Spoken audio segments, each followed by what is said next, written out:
Olá e sejam muito bem-vindos a esta nossa análise de hoje. Olha, nós temos um objetivo incrivelmente fascinante pela frente.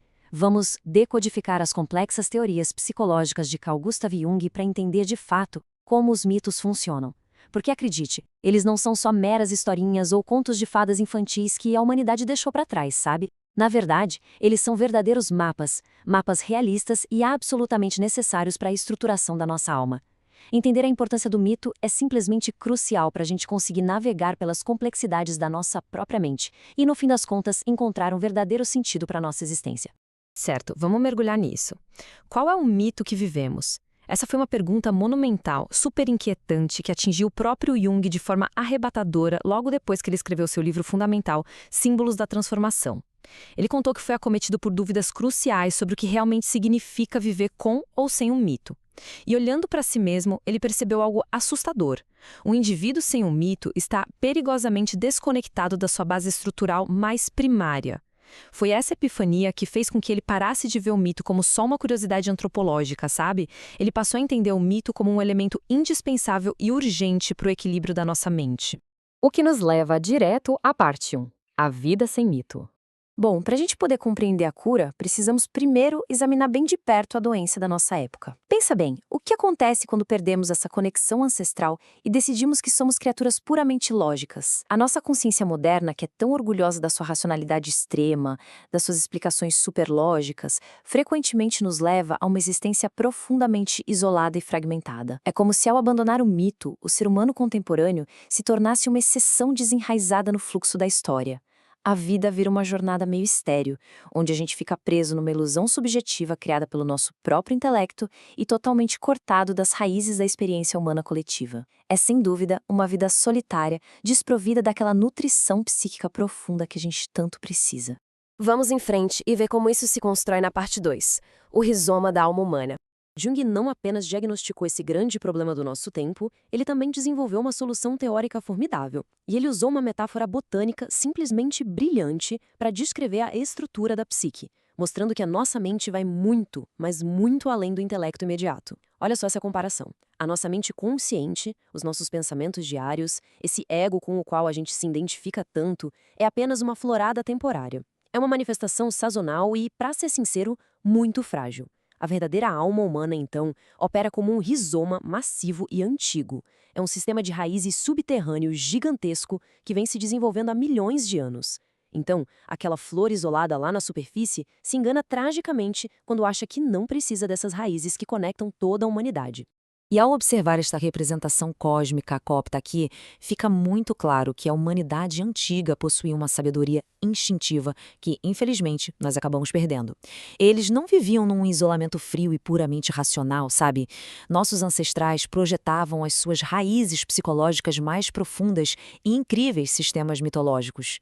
Para eles, o cosmos estava totalmente vivo, era cheio de sentido, funcionava como um imenso espelho da atividade psíquica interior, legando a experiência vital de cada pessoa a todo o universo de uma forma grandiosa e super harmoniosa. Chegamos então à parte 3, a linguagem do inconsciente. Mas aí fica aquela grande questão. Como é que esse rizoma antigo e vital se comunica com a nossa mente consciente e hiperracional de hoje? Como a gente acessa essa riqueza toda da alma se não acreditamos mais de forma literal nessas velhas histórias?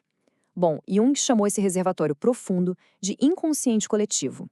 E é vital a gente entender o seguinte: mitos não são invenções aleatórias nem distrações ingênuas. Na realidade, eles são a manifestação mais adulta e madura que a humanidade primitiva já produziu. Eles são a linguagem histórica e puramente instintiva desse nosso inconsciente compartilhado. E é exatamente por isso que imagens e narrativas incrivelmente idênticas surgem do nada, de forma espontânea, em épocas e culturas vastamente separadas. É tudo fruto da mesma estrutura inata que a gente compartilha. E isso ilustra brilhantemente a imensa universalidade dessa energia formativa. De um lado, nós temos a arte clássica, mostrando a icônica loba amamentando Rômulo e Remo, lá em Roma. Do outro lado do mundo, no Peru, a gente vê essa formidável divindade protetora do milho.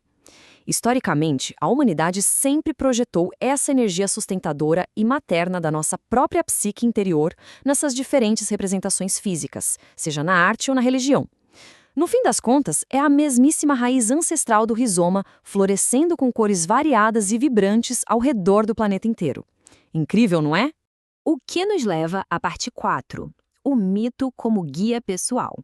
Tendo compreendido todo esse lado histórico e universal do mito, é hora da gente mudar o foco para uma aplicação incrivelmente prática. Agora, o que é realmente interessante aqui é como podemos utilizar a mitologia literalmente como um autêntico manual de psicologia. Quando a gente lê o mito através dessa lente moderna, percebemos que o herói luminoso não é só um personagem de lenda. Ele representa a força do nosso próprio ego consciente em pleno desenvolvimento. Da mesma forma, aquele temível dragão ou a figura devoradora não são bestas físicas, mas personificam forças formidáveis do nosso próprio inconsciente profundo. Forças que a nossa consciência inevitavelmente precisa confrontar e vencer. E seguindo esse fluxo, a gente consegue delinear com exatidão a grande jornada do herói, mas acontecendo dentro de nós, na nossa vida interior. É como um passo a passo. O processo começa com uma atração meio misteriosa pelo inconsciente, uma verdadeira regressão psicológica que drena as nossas energias superficiais. Depois, é preciso descer às profundezas para encarar o verdadeiro dragão interior de frente. E é nesse ponto abissal que entra a parte mais difícil, o sacrifício. É o ato doloroso, porém absolutamente necessário, de abandonar formas antigas, medrosas e desgastadas de ser. Porque sem esse desapego, gente, o passo final, que é o esplêndido renascimento, torna-se completamente impossível de alcançar. No entanto, é muito fundamental destacar o enorme perigo que existe nessa viagem interna. Como dramaticamente representado neste antigo mistério das serpentes, num altar lá em Pompeia, o chamado do inconsciente tem um poder magnético quase paralisante sobre a nossa mente. Se a gente decide mergulhar nessas profundezas, mas não reúne a coragem suficiente para confrontar o tal do dragão, a coisa complica. O perigo de ficar permanentemente preso em ilusões, sendo inteiramente engolido por nossas próprias fantasias insalubres, é enorme e muito real.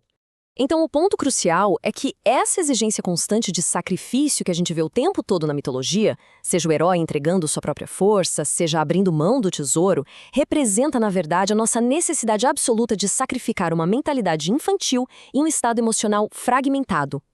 Esse é o preço, que não é barato, que a psique sabe exige para que haja uma transformação genuína. É só assim que a gente consegue assimilar uma nova força vital e ganhar um nível muito superior de consciência. E, finalmente, chegamos à parte 5, renascimento e individuação. Afinal de contas, qual é a verdadeira finalidade prática de viver o próprio mito pessoal e de encarar essa descida psicológica super rigorosa rumo às sombras mais escuras da nossa mente? Bom, ao contemplar a imagem de Matuta, essa poderosa deusa etrusca da morte, mas também do grandioso renascimento, a gente entende perfeitamente. O embate contra esses arquétipos gigantes do inconsciente não serve para nos destruir, muito pelo contrário. Quando a gente supera com êxito essas forças esmagadoras e passa pelo fogo simbólico, nós ganhamos o direito de retornar para a claridade da vida consciente, munidos de um vigor formidável, totalmente renovado. A gente se eleva, deixando de ser uma mera folha solta sendo levada por aí pelas circunstâncias da vida.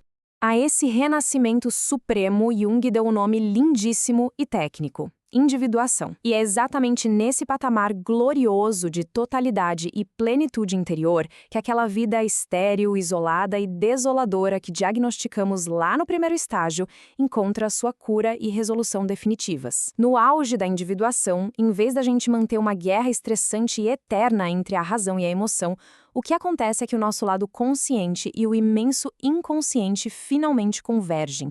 Eles colaboram perfeitamente para forjar uma estrutura psíquica inquebrantável.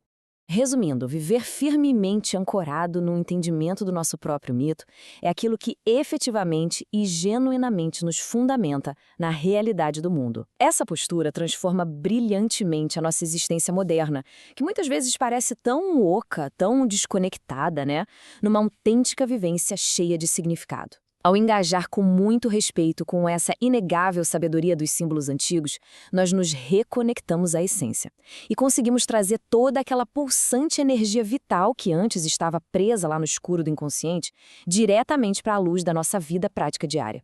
E com essa ideia profunda, a gente chega ao grandioso e memorável questionamento que amarra toda a nossa análise de hoje.